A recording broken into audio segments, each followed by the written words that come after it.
তো hello' guys, welcome back to our YouTube channel Nayan vlogs. আৰু বাকী গম পাইছিলে ইয়াৰ আগৰ ভিডিঅ'কেইটা চাই কিনে মোৰ আহিছিল এইচএছ এক্সাম। আৰু যোৱাকালি যিহেতু প্ৰথম ইংলিছৰ পেপাৰখন গুচি গ'ল, মানে প্ৰথম দিনা ইংলিছ আছিল যিহেতু, তো ইংলিছৰ পেপাৰ ধুনীয়াকৈ গুচি গ'ল। আৰু এই ইংলিছ পেপাৰখন কাৰ কেনেকুৱা হ'ল কমেণ্ট কৰি জনাবা। আৰু আজি ভাবিছোঁ এই ভিডিঅ'টোত মোৰ কেনেকুৱা হৈছে সেইটো বস্তু মানে আপোনালোকৰ আগত দেখুৱাওঁ। মানে A to Z কৈ আছোঁ আজিৰ এই ভিডিঅ'টোত। মানে এইবাৰৰ হাই ছেকেণ্ডাৰী পৰীক্ষাৰ ইংলিছৰ পেপাৰখন কেনেকুৱা হ'ল, টান হ'ল নে সহজ হ'ল, তো গোটেইখিনি মানে এই ভিডিঅ'টোত কৈ আছোঁ। এতিয়া যদি পেপাৰখন চাই প্ৰথমতে চাব পাৰে ফুল মাৰ্ক আছে 100 আৰু 5 মাৰ্ক আছে 30। তো এতিয়া মই 5 কাৰণে ফেইল কৰোঁ, গোটেইখিনি মানে আপোনালোকৰ আগত কৈ আছোঁ। আৰু এইফালে টাইম আছে 3 ঘণ্টা। তো মানে আমাৰ পৰীক্ষা আছিল 1:30 পৰা 4:30 বজালৈকে। এতিয়া পেপাৰখনত যদি প্ৰথম 3টা পাৰ্ট চাই, মানে এইকেইটা পাৰ্ট যদি চাই তেনেহ'লে গম পাইছে। তো ইয়াতে মানে 10 নম্বৰৰ কুৱেশ্যন আহিছিল। তো এই কুৱেশ্যন কেইটাত আছিল মানে 10 নম্বৰ, আৰু এইটো মানে নপঢ়িলেও মানে ইয়াতে এনচাৰবিলাক থাকে। এইটো চাব পাৰে ইয়াতে এনচাৰ এইবিলাক ওলাইছিলোঁ। তো এনচাৰবিলাক মানে ইয়াতে দিয়াই থাকে, জাষ্ট এইখিনি পঢ়ি কিনে এনচাৰটো ওলাব লাগে। তো বাকী জানেই আৰু সকলোৱে। আৰু মই জানো ইয়াতে 100% ল'ৰা ছোৱালী মানে এইখিনি কৰিছেই, কাৰণ ইয়াৰ পৰাই মানে উত্তৰকেইটা যিহেতু ওলাব লাগে। তো ধুনীয়াকৈ এনচাৰকেইটা আছেই যিহেতু, তো মানে নাজনা চলি হ'লেও মানে এইকেইটা ওলাব পাৰেই। এতিয়া নেক্সট আহিল এডভান্স ৰাইটিং স্কিল। তো ইয়াতে মানে মই কি কৰিছোঁ, ইয়াতে আছে 25 নম্বৰ। তো 25 নম্বৰৰ এইটো মই কৰিছোঁ ন'টিচ, মানে ন'টিচখন লিখিছোঁ। তো ন'টিচৰ পিছত ইয়াতে চাব পাৰে এইটো লিখা নাই, মানে 2 নম্বৰটো লিখিছোঁ, 3টো লিখা নাই, তাৰপিছত আৰু 4টো লিখিছোঁ। তো 4টো বায়'ডাটা এনেকৈ এপ্লিকেশ্যন এখন আছে, তো এই 4টো কৰিছোঁ। আৰু এই 4 নম্বৰ কুৱেশ্যনটোত 10 নম্বৰ আছে। তো সেইখিনি কৰা হোৱাৰ পিছতে আহি গ'ল গ্ৰামাৰ। গ্ৰামাৰত আছে 20 মাৰ্ক। জানেই মই আগৰ ভিডিঅ'টোতো কৈছিলোঁ গ্ৰামাৰখিনি বহুত ইম্পৰ্টেণ্ট। তো গ্ৰামাৰৰ মানে গোটেই 20 নম্বৰটো মই কৰিছোঁ। তো ইয়াৰ পৰা চাব পাৰে, আৰু নিশ্চয় গ্ৰামাৰখিনি মানে সকলোৱে কৰিছে। তো এইবিলাকে গ্ৰামাৰ আহিছিল, তো এইবিলাক চাব পাৰে গ্ৰামাৰখিনি এনেকৈ কৰা গৈছে।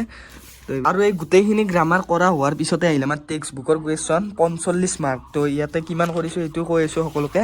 তো এইটো মানে ওলাব লাগে এইখিনি কুৱেশ্যনৰ পৰা, মানে এইখিনিৰ পৰা এই এনচাৰ কেইটা ওলাব লাগে। তো ইয়াতে মই মানে 2টা ওলালোঁ, আৰু টাইমৰ অভাৱৰ কাৰণে মানে এইটো ওলাব নোৱাৰিলোঁ 2 নম্বৰটো। আৰু মোৰ মানে সকলোতকৈ বেয়া লগা কথাটো হ'ল 11 নম্বৰৰ, মানে 11 নম্বৰে এটাও নিলিখিলোঁ। তো চাব পাৰে এটাও লিখা নাই। আৰু 11 নম্বৰত আছিল 6 মাৰ্কৰ আছিল 11 নম্বৰটো। তো মানে 6 মাৰ্ক মোৰ ডাইৰেক্ট নাই। এতিয়া 12 নম্বৰী যদি কুৱেশ্যন চাব যায়, মানে 12 নম্বৰত আছে 5টা কুৱেশ্যনত মানে 1 মাৰ্ক হৈ 5টা কুৱেশ্যন কৰিব লাগে আৰু। তো ইয়াতে মই কৰিছোঁ 3টা নহয় চাগে 4টা কৰিছোঁ, 4টা কৰিছোঁ। তো এই 4টাত 4 মাৰ্ক, মানে এটা কুৱেশ্যন তাতেও নোৱাৰিলোঁ। তাৰপিছত আহিল 13 নম্বৰটো, আৰু 13 নম্বৰত আছে 2 মাৰ্ককৈ, মানে 2 মাৰ্ককৈ আছিল 5টা কুৱেশ্যন লিখিব দিছিল। তো 2 মাৰ্ককৈ মই মানে 4টা লিখিলোঁ। ইয়াতো মানে এটা ৰৈ গ'ল, মানে ইয়াতো 2 নম্বৰ মাইনাছ হৈ গ'ল। নেক্সট যদি 14 নম্বৰটো চাই তেনেহ'লে চাব পাৰে 5 নম্বৰ আছিল, যিকোনো মানে এটা কুৱেশ্যনত, কিন্তু এইটো মানে নোৱাৰিলোঁ। সেইকাৰণে মানে এইটো এৰি থৈ আহিব লাগিল। তাৰপিছত যদি চাই 15 নম্বৰটো, 15 নম্বৰী কুৱেশ্যনটোত আছিল মাৰ্ক 7। তো 7 মাৰ্ক আছিল 15 নম্বৰীটোত। আৰু ইয়াৰে মানে চিটো কৰিছোঁ, মানে উৰুকা চেলিব্ৰেশ্যনৰ বিষয়ে লিখিছোঁ ইয়াতে। তো এইটোত মানে 7 নম্বৰৰ ভিতৰত কিবা এটা মানে পাম, 6-7 মানে পাব লাগে, কাৰণ পূৰা মানে বহুতখিনি লিখি থৈ আহিছোঁ। নেক্সট আছিল 16 নম্বৰ কুৱেশ্যন। তো 16 নম্বৰ কুৱেশ্যনত চাব পাৰে ABCDEFG।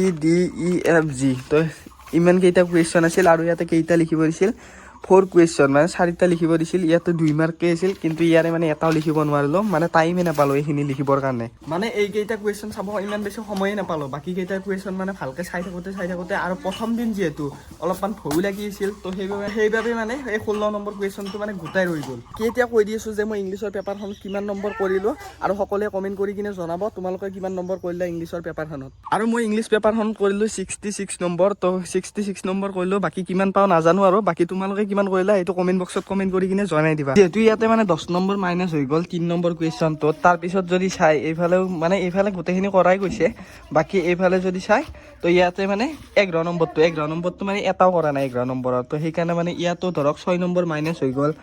তাৰপিছত এইফালে যদি চাই 11ৰ পিছত কৰা নাই 14 নম্বৰটো, 14ৰ মানে 5 নম্বৰ আছিল 14 নম্বৰ কুৱেশ্যনটোত।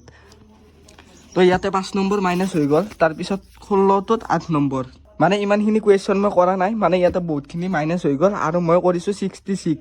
ইংলিছৰ পৰীক্ষা কাৰ কেনেকুৱা হ'ল কমেণ্ট কৰি জনাবা। বাকী মোৰতো কৈয়ে দিলোঁ 66 কৰিছোঁ। এইটোৱে আছিল আজিৰ এই ভিডিঅ'টো। বাকী পৰীক্ষা কাৰ কেনেকুৱা হ'ল এইটো কমেণ্ট কৰি জনাব নাপাহৰিবা। আৰু যিহেতু প্ৰথম পৰীক্ষা আছিল, কেনেকুৱা কি ভয় এক্সপিৰিয়েঞ্চটো কমেণ্ট কৰি জনাবা। বাকী লগ পাই আছোঁ আৰু নেক্সট ভিডিঅ'ত। নতুনকৈ চাই থকা সকলে চেনেলটো ছাবস্ক্ৰাইব কৰি দিবা। আজিলৈ এৰিছোঁ, বাই বাই। জয় অসম, জয় জুবিন দা।